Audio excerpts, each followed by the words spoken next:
2017 সালে সবচেয়ে জনপ্রিয় গেম ছিল পাবজি, যেটা শুধু কম্পিউটারেই খেলা যেত এবং এর এত জনপ্রিয়তা ছিল যে বিশ্বে সবার মুখেই এই পাবজি গেমটার কথা শোনা যেত। একমাত্র ব্যাটল রয়্যাল গেম হিসেবে পাবজি অনেক সুখ্যাতি অর্জন করেছিল 2017 সালে। আর ফ্রি ফায়ার সৃষ্টি করা গেরিনা কোম্পানি স্থাপিত হয় 2009 সালে। তাদের যাত্রা শুরু হয় সিঙ্গাপুর থেকে। গেরিনার মালিক হচ্ছে ফরেস্ট লি, যিনি একজন অনেক দক্ষ এবং ব্যবসাকে ভালো বোঝার একজন মানুষ। না হলে এই ফ্রি ফায়ার গেমটা হয়তো এতদিনে টিকে থাকতে পারতো না।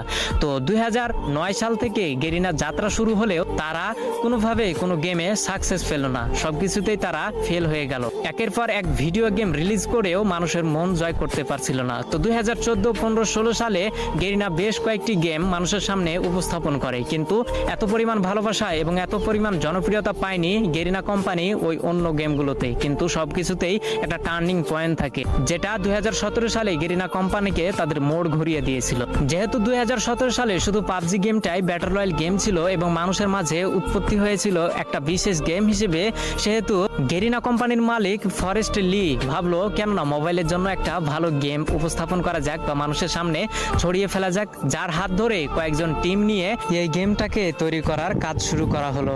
2017 সালে সর্বোচ্চ ব্যবহৃত গেম হচ্ছে পাবজি এবং সবার মাঝে জনপ্রিয়তা পায় পাবজি, কিন্তু কম্পিউটারের মাধ্যমে, ফোনের মাধ্যমে এই পাবজি গেম এতটা জনপ্রিয়তা